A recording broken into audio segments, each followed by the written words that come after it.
صحیح بخاری حدیث نمبر 431۔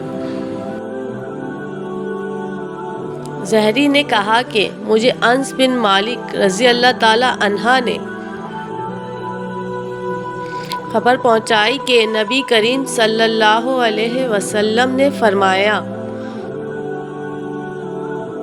میرے سامنے دوزخ لائی گئی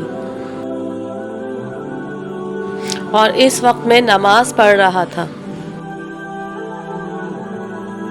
سورج گرہن ہوا تو نبی کریم صلی اللہ علیہ وسلم نے نماز پڑھی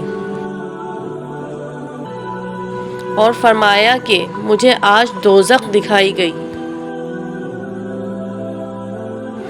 اس سے زیادہ بھیانک منظر میں نے کبھی نہیں دیکھا۔ صحیح بخاری حدیث نمبر 432۔ نبی کریم صلی اللہ علیہ وسلم نے فرمایا، اپنے گھروں میں بھی نمازیں پڑھا کرو اور انہیں بالکل مقبرہ نہ بنا لو۔ صحیح بخاری حدیث نمبر 433۔ رسول اللہ صلی اللہ علیہ وسلم نے فرمایا، ان عذاب والوں کے آثار سے اگر تمہارا گزر ہوا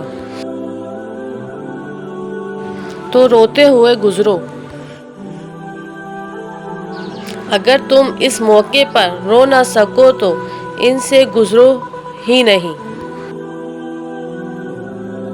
ایسا نہ ہو کہ تم پر بھی ان کا سا عذاب آ جائے۔